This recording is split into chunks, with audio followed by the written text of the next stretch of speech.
Друзья, всем привет! Получилось так, что несколько дней не было возможности снимать влоги. То камеру забыл, то... всякие причины, не буду отмазываться. Не снял и не снял. Но время это я провел вполне себе замечательно. Были и встречи с друзьями, и шашлыки, и вылазки на природу, и купание. И, в общем, все вот эти замечательные вещи. Извините, но в кадр это все, конечно же, не попало. Не обошлось и без недоразумений. Мод сейчас в гараже по двум причинам. Первое. Портится погода, обещает какой-то жуткий ливень. Ну что ж, мне все равно уже буквально послезавтра ехать за сыном. Я его собирался прятать, но собирался сегодня покататься на моте. Пришлось пересесть на автомобиль. И я скажу, что после почти двухнедельного беспрерывного пребывания на двухколесном друге, сев в автомобиль, я себя почувствовал немножко неуютно. Как-то не то, что неуютно, а непривычно. Все замечательно, все хорошо, но еду я уже не так. Не так продуктивно, и все еще хочется залезть на машине в междурядье. Пытаюсь это искоренить. С мотиком проблем какая сейчас случилась. Не вдаваясь в подробности, дал порулить. Мод упал, и там по левой стороне у меня кое-какие повреждения. Не сказать, что прям уж так вот, но вот это дело надо будет крепить мне теперь. Фарку, и там еще ряд различного рода коцанок по пластику. Ничего, переживем. Всякое бывает, поэтому, как говорится, не без этого. Хотел было поехать машину помыть, но не стал ерундой заниматься, поскольку сейчас дождь влупит. И, в принципе, думаю, что... в салоне. Я же всяких ништяков прикупил к салону. Вот их сейчас установлю и покажу. То есть кое-что у меня уже где-то в обзор попадало в рубрике моей «Обзиратель», а кое-что в обзор еще не попадало. В любом случае увидите, как это не на столе просто выглядит, а именно в действии. О чем речь? Давайте с маленького, с малого начнем. Вот такой вот переходничок. Нет, не такой. А куда же он делся? Вот он. Я так понимаю, старых этих айфонов на микро-USB. У меня 1, 2, 3, 4, 5, 6 шнурков. Нормальных 6 USB-шных шнурков. Но айфоновских. Новые, абсолютно. Это вообще какой-то вот Белкин. Заказал вот такую вот хрень. Надеваем ее на разъем. И, соответственно, получаю у меня 6 запасных в машине. Будет шнурков, потому что шнурки, сами понимаете, это расходный материал, то есть подламываются контакты, подламываются разъемы, да что уж мы никак. А эти применить толком-то и некуда, поэтому решил найти вот такое простое решение. Заказал переходник копеечный, и вот эти вот шнурки просто их не выбрасывать, я на них сэкономлю. То же самое с мини-USB, я уже его показывал. На микро-USB вот такой вот переходничок. Вот таких разъемов, различных адаптеров питания от разной аппаратуры, этих гаджетов, да и просто шнурков, начинает скапливаться. Куда их применить? Да вот так вот. Я просто в машине буду их использовать и использовать, в общем-то. Табличка с номером телефона постоянно у меня там уже висит на стекле, так что если кого загородил, уже будут звонить, и мне не надо будет новую табличку вывешивать. Плюс еще одну табличку. Я вот такую вот штуку купил. Сюда карточки вставляются еще со всех сторон, пожалуйста. То есть всякие дисконтные карты и прочее туда. Для примера. Я карту туда вставил, и пожалуйста вам. То есть все хорошо. И она уже не в салоне валяется. Сразу же показываю еще одно устройство. Это крепление для очков. То есть я стараюсь сейчас по салону, чтобы меньше валялось. А вот такие вещи, они помогают организовать все пространство правильно. На боковую спинку вот такой органайзер. Крепится в нижней части шнурком, привязывается через кресло. И в верхней части вот так вот он крепится. Имеем сюда карман, в который, в принципе, влазит, допустим, бутылочка, термокружка, термос, банка с напитком. И имеем застежной карман для различной мелочи. То есть что-то уже не будет валяться по салону, а может пригодиться где-то здесь. И на этом же кресле у меня еще одно, тоже недорогое, но очень полезное приспособление. Вот такой вот крючок. Крепится за штырь подголовника, свисает. И для чего он нужен? Купили мы пакеты, с супермаркета вышли, они там могут перевернуться. Мы их ставим и ручками цепляемся, то есть они будут у меня тут устойчиво стоять. Было дело, был у меня такой крючок, я прям аж повесил, помню, пакеты какие-то, и они обломали вот эти вот крючья. Поэтому перегружать их нельзя, служит только лишь для поддержки. Ну и этот органайзер уже попадал в обзор. Я уже показывал его и в обзоре, и во влоге. Так что тут все ясно и понятно. Салфетница, кармашки и термоотсек. Ну и последнее изменение в автомобиле — это вот эта вот наклеечка. Конечно же, по мотивам последних подорожаний на топливо. На моем канале есть обзор на приспособление, которое втыкается прям в лимон, прям врезается. И там поверху такой пульверизатор, нажимаешь и начинает брызгать свежевыжатый лимонный сок.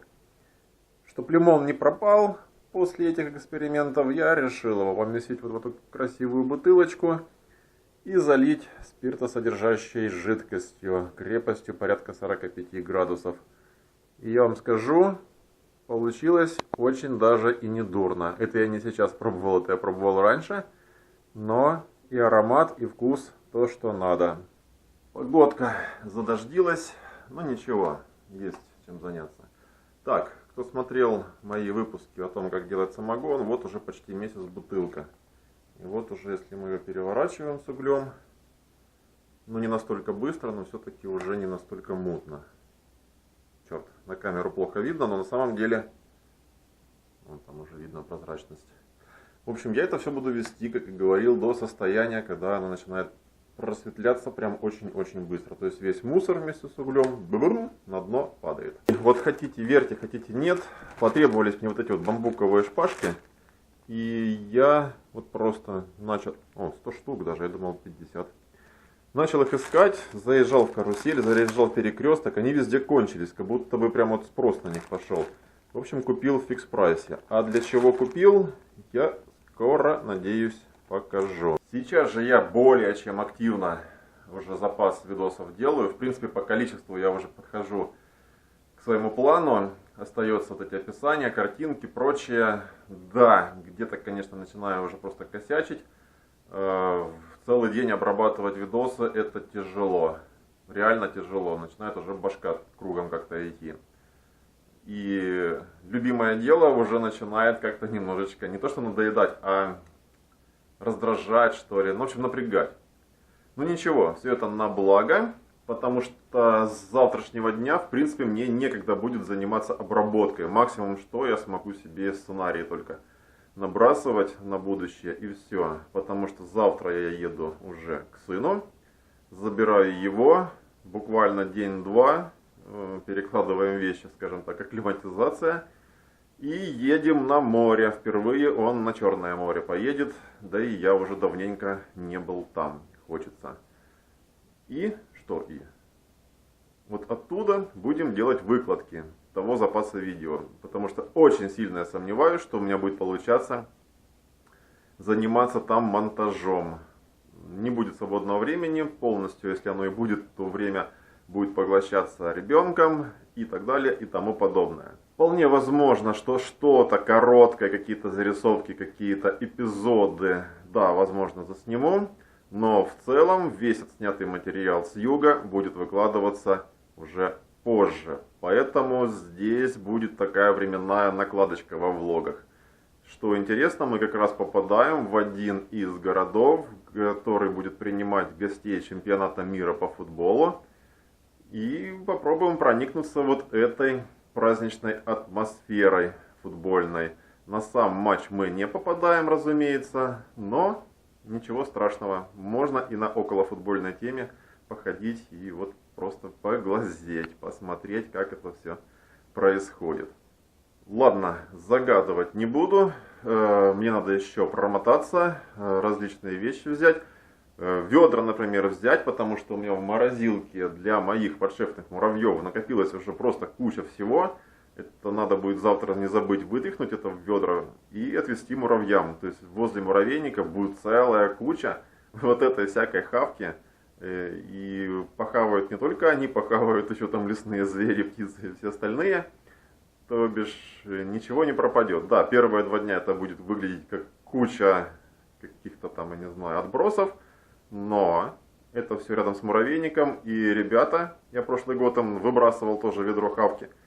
Они увеличили свой размер сразу. И сами муравьи подросли таким, матерые стали. И муравейник увеличился. И, в общем-то, все на пользу. Поэтому повезу им еще. Одна из приоритетных задач в дорогу поменять дворники.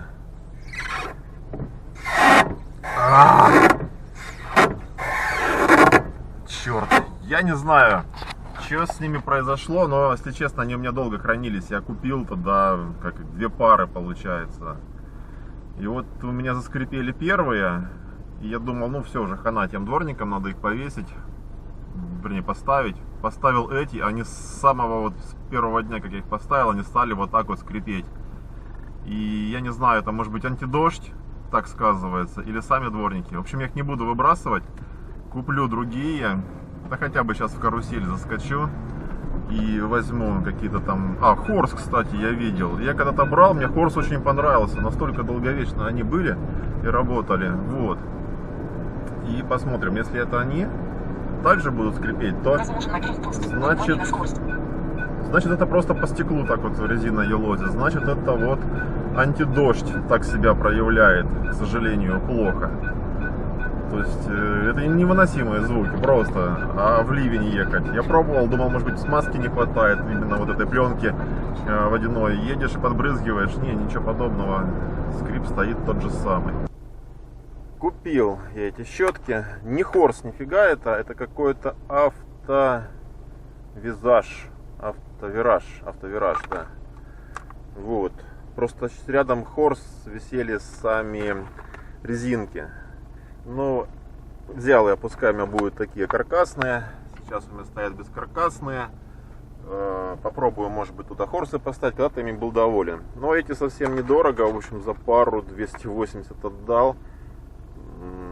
Посмотрим. Сейчас как раз дождик начинается. Заеду на заправку, там, наверное, поменяю и посмотрим. Потому что эти вот даже по воде они скрипят капец, невыносимо. Аж мозг разрывается. В принципе, сейчас, вот я наблюдаю, капли не скатываются у меня так, как я обрабатывал стекло, когда с антидождем. То есть можно будет попробовать сравнить работу щеток новых без антидождя, с антидождем. Ну, короче, сейчас поэкспериментируем по-разному. Потому что, ну да, уже срок действия его уже прекратился давным-давно. Машина очень долго простояла. То есть вот они висят. Даже я скорость набираю, их не сдувает. И посмотрим, будет ли скрипеть новая резинка, новые дворники даже, новые щетки эти. С антидождем, без антидождя. Но если, конечно, все это будет, и мне завтра в дорогу ехать по дождю, я, конечно, наверное, уши не выдержат, я куда-нибудь заеду, куплю растворитель, ототру стекло и новые резинки. Ну, в общем, короче, что-то буду предусматривать. Потому что я стараюсь их уже включать пореже. Ну что, поставил я эти щетки. Самое время проверить. Ну-ка. Сволочи, блин. Они и так скрипят.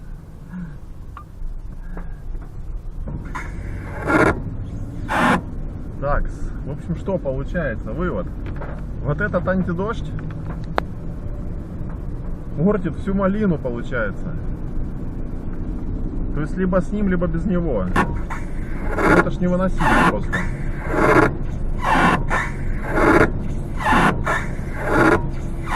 Хорошо, что старые не выбросил. Ну, в общем, теперь у меня есть 2 комплекта щеток. Одни новые, одни практически новые. Ну, а этим хайдиром, хайжиром, блин, сука, я не знаю, что с ним делать теперь. Ну, могу я его на зеркала и на боковые стекла, например, наносить, да? на визор мотошлема могу наносить. Хотя по дождю я особо не катаюсь на мотоцикле, потому что я не люблю это. А что с лобовым делать? Ну эти хоть побыстрее работают, потому что те прямо вот залипали. Может приработается. Ладно, понаблюдаем, пока поезжу. То есть получается, от этого антидождя эффект есть, и хороший эффект, он мне понравился, но он оставляет какой-то непонятный налет, либо это стекло так очень хорошо вычищается, что такой скрип начинает идти, как по чистой тарелке пальцем, когда проводишь, либо это от этого антидождя такая фигня. И вот я думаю, израсходовать до конца его, пока сезон, а потом уже плюс еще осень и всякое такое, либо не париться уже и попробовать выждать, когда щетки начнут работать нормально без скрипа. Надо принять очень важное решение. Такие вопросы с кондачка не решаются. Или же попробовать обезжиривателем стекло как-то пройти. Проезд на красный свет. Даже не знаю. В общем, варианты. Но я очень надеюсь, что сейчас у меня новые щетки. Вот так хоп-хоп, тихо смахнут влагу, и будет все хорошо. Плюс я добавлю антидождь, и буду ехать в комфорте. Хрен там плавал. Будем слушать эти звуки. Только скрип, только хардкор. Ну хоть радует работа вот этих новых моих эво-ковриков в дождь. Все-таки остановлюсь, и вот грязь туда, смотрю, с водичкой в ячейке скапливается. К этому мы вернемся. Пробрызгал стекла этим, как их, силиконовой смазкой. Думаю, вдруг скользить будет хоть по ней. Это ужас. Я не знаю, как это побеждать. Решил, короче говоря, вот этим вредить можно, блин, я не знаю. Или проверить на ком-то еще, кто возьмется. Ну, для боковых стекол, для зеркал только использовать. Ну, куда еще, если действительно это все от них. И попробовать перетерпеть вот это все. Эту всю вакханалию. Вдруг, как говорится, само рассосется. Ну вот, для боковых стекол и вот зеркала я побрызгал, даже вот прямо капли были, прям побрызгал под дождем все, и прекрасно работает. Одно из свойств силикона — это вытеснение и отторжение влаги. И обратите внимание, он неплохо работает на лобовом стекле. Тот момент, когда ты доволен собой. Я не знаю, как мне это удалось. Я перелопатил кучу видео, даже заставки нарисовал. Правда, кроме тех видосов, которые обзоры на товары из Китая. И описание сделал. Ну, в общем, в принципе, сделал все, что хотел. Поэтому вот как бы вот такую самую глобальную задачу перед отъездом я сделал. У меня еще есть ряд задач, я их обязательно сделаю, но сейчас надо мне собираться на поездку в завтрашний день. Что-то я буровлю уже, потому что немножечко подустал. И в принципе у меня дни вот сейчас как бы такой рутиной заняты, и каких-то ярких событий нету. Вот они были на праздниках, но я их как раз таки вот камеру не взял и пропустил. Ну, что ж поделаешь. В принципе, если что-то будет еще интересно, я, как обычно, выйду в эфир и добавлю. А пока что спасибо всем за просмотр этого скучного влога. На мой взгляд, как бы событий нету, я его считаю все-таки скучным. Вопрос по вот этому скрипу дворников, ему просто я уделил кучу времени сегодня, но он меня беспокоит, и равнодушным не могу я оставаться. Вопрос этот остается открытым. Пожалуйста, посоветуйте, как теперь избавиться от этого скрипа. Я все-таки грешу на то, что скрип этот вызван использованием вот этого антидождя. Жду от вас комментарии и советы. Ну а пока что все. Еще раз спасибо за просмотр. Подписывайтесь на канал, пишите комментарии. давайте как-то вместе сотрудничать. До новых встреч. Пока.